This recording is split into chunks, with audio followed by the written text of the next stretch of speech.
Welcome back to the channel. I hope you all are having a great day.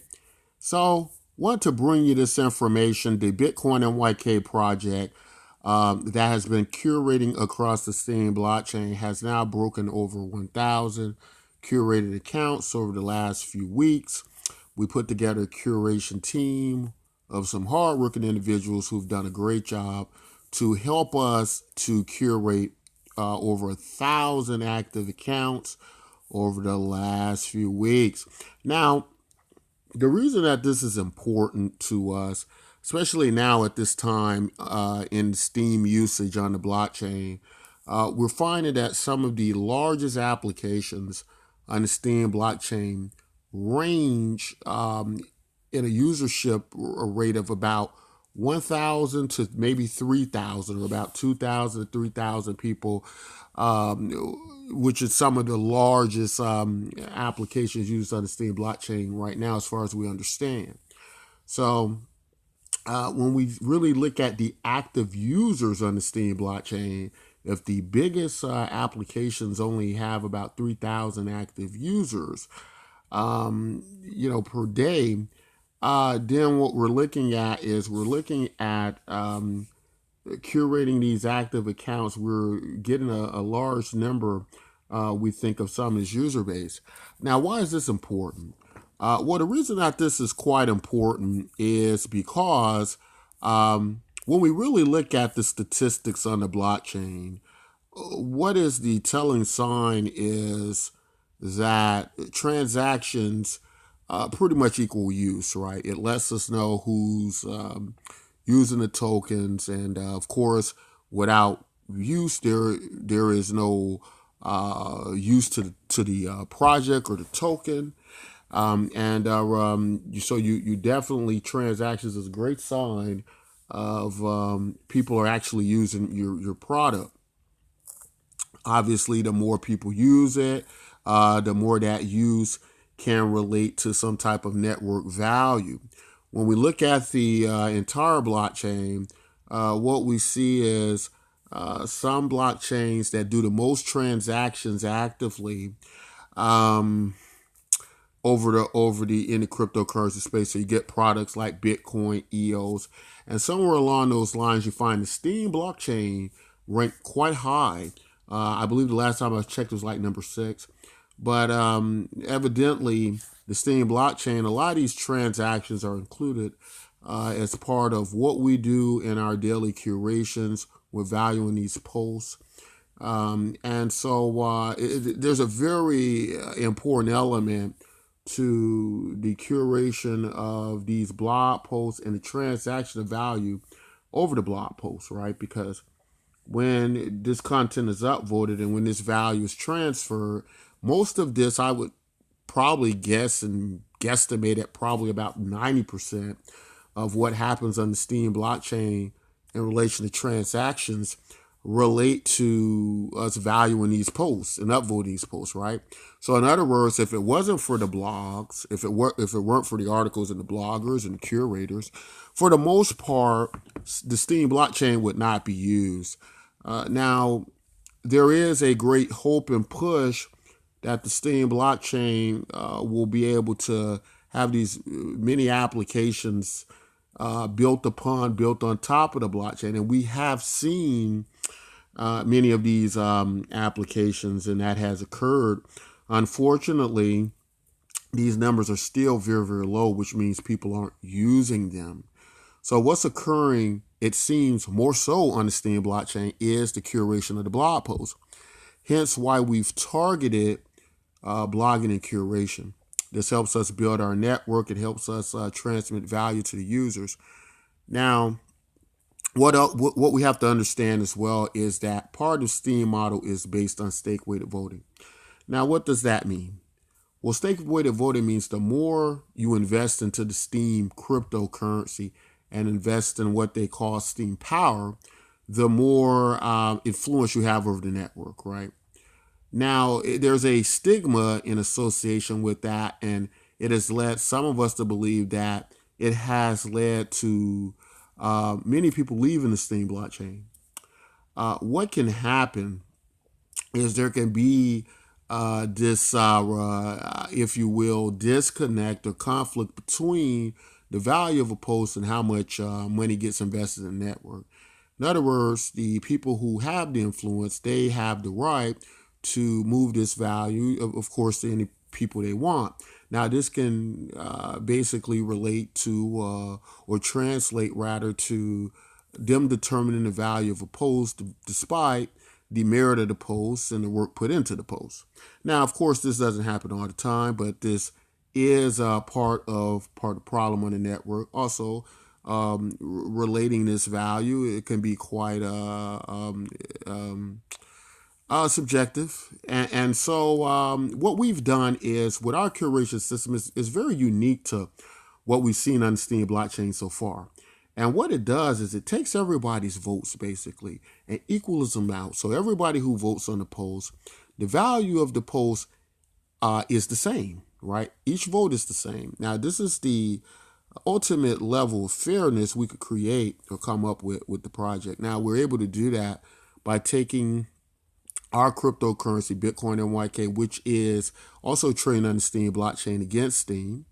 And we're able through our treasury to basically facilitate the value of these posts to bring them at least in relational value as far as the votes and with the Bitcoin MYK project. What it means is it deals with any issues of fairness and the stigmas of stake-weighted voting, as opposed to democratic voting, which some of us are now more so championing. And we believe this is the reason why the various communities in Steem have formed in order to push them to an area where people can value each other's contribution to the community better. The Bitcoin MYK project pretty much solves many of those issues as by equaling out the votes. It means that there is a consensus model in place that allows now for people to basically get the same value on the post. In other words, if 20 people were to vote on a post, whereas maybe one of those voters would have a significantly higher value than the rest, what the Bitcoin MYK project does is it would effectively make all those votes equal in value. So this is very important to our model, and it's also very important. We believe that we see models like this implemented more and more. So we're very proud of what we've managed to accomplish in this very limited amount of time. It was difficult to get curators in the beginning, but we've started to get them more and more, and they're just doing a fantastic job more and more, and we're covering a lot more ground.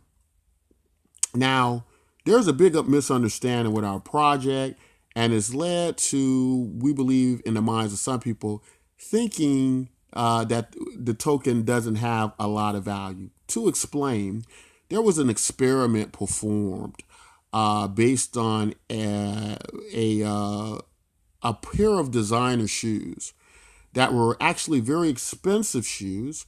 And what happened was these designer shoes were actually put on sale, and unbeknownst to the consumers, these shoes went down maybe like 90% in value, but they were very expensive shoes. What happens were the consumers would walk past these shoes and not purchase them because they thought they were too cheap. Whereas these same shoes had been about 90% more than that the following week. They moved the value of the shoes back up to this original price, and people began to purchase the shoes again. There is this type of relational idea of value in the price of something. But I think that we have to kind of understand that in the concept or the idea of what people believe to be our token given out free to a great degree, that in cryptocurrency, we have done what is called airdrops. And there have been tons of free tokens given out with these airdrops. And this has been the model to promote cryptocurrency. So this is nothing new in cryptocurrency. We've always given out free tokens. In fact, the beginning of Bitcoin, nobody was buying Bitcoin. Bitcoin was given out free. Our project also encompasses a UBI element or a universal basic income element. And that has been known to some in the cryptocurrency space. Some great articles have been written on it, that universal basic income can represent the ultimate marketing plan. Why is that? Because a lot of our society has been driven on the idea of samples, free items, coupons. And what generally happens is people use these products and they find out they like them. They find out they're more efficient. And when that happens, they begin to use these products more and more. Also, I think it's very important to note that in cryptocurrency, um, there's nothing more important, I believe, especially in these early stages, than community and the user experience. And building a vast network that everybody's on. I think it's become quite clear to many of us that large networks pretty much work in cryptocurrency, or an idea they make a lot more sense, right? Because if you want to have some type of money transference system or value transfer system, it would follow logically that the more people you can distribute to, the more use that network's going to have, right? In other words, if I had a money, the best situation for my money could be that everybody held it. That way I could do commerce with a large amount of people. So building up your network is probably one of the most important things in cryptocurrency. Of course, we also have a deflationary quality to the product, which means that the supply is ever reducing very fast. So what you have is now this clash of a growing network with people being transacting our token in some form of another or another. Some people are holding the tokens. Some people are buying some of our products with the tokens, which we're adding more and more great products to our project. And some people are just dumping the tokens, and that's all to be expected. It all makes the ecosystem, right? It all makes the economy. Because think about this for a moment. If every dollar you received, you just held, and you never let it go, then there would never be another person on the end of that transaction. Understanding economics and ecosystems is very important to understand and what needs to happen in cryptocurrency. The reality of the situation is cryptocurrency has not mass adopted, and it's very difficult for it to do so because demand factors and because the network is too small. Well, it would logically follow that if everybody had your money, that would solve that problem. So what do you do in a case like that? You give everybody your money, right? Now, the confusion is by giving away money, like in the early days, we gave away free Bitcoin, that it makes the project of not of value. But is that true? When you think about using products like social media, Facebook, Twitter, YouTube, do you remember paying anything to use these networks? Although these networks are valued at hundreds of billions of dollars, $500 billion, right? The difference with the Bitcoin MYK project is that instead of just using these products, which appears to you to be free, which is not, but it, from your experience, would appear that way. The only difference with ours project is you actually are a part owner in the network, right? The network isn't any less valuable because of the idea of free tokens given away any more than the idea of Facebook, Twitter, or YouTube is any less valuable because you use it free and you don't pay at the door. Bitcoin MYK uses very similar ideas. So that's why our push and focus is on the growth of the network, curating accounts, getting our brand out there to people, trying to help improve some of the elements of the Steem blockchain, like a more democratic approach to it, and just overall good distribution, which has been proven by many economists to be the most healthy economy and ecosystems we have thus far. So I thank you all who are curators who are participating in this project. I'm very happy with the results we've gotten so far. We are making progress. The value of the network is growing. I know a lot of people pay attention to price, but if you understand economics and you understand what happens when deflation gets crammed into a or a large network gets cramped into a very, very small supply, right? Like anything in economics, as the supply reduces, what tends to happen? The remaining supply generally becomes more valuable, right? So that's probably the easiest way to think about it. Uh, and so people who don't understand economics, they will probably continue to dump the tokens, which is actually not a bad thing because remember, uh, business is bad when people refuse to let go of their dollars, which means there's got to be somebody on the end of that transaction. A seller has to have a buyer, right? And so it's got to be that movement, that velocity of money. And so that is very much needed. But very excited to give you that information. There are some great products we have coming up, more uses to our cryptocurrency. We already have several, but I can give you a sneak idea of what is coming up next. We're going to be doing a market prediction game based on our Bitcoin MYK token here. Pretty soon it may come out before the week's over.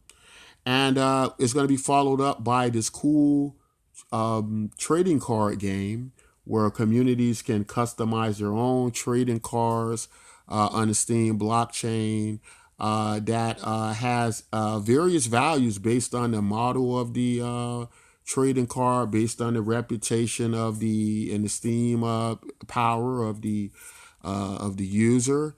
And you're going to be able to buy these tokens and trade these tokens. I'm sorry, buy these trading cards, trade them on our platform, as well as this option game. So we're very excited about that. Stay tuned. We will be bringing you more details about that. But that's all I want to say in this video. If you like content like this, don't forget to like and subscribe. And until next time, take care.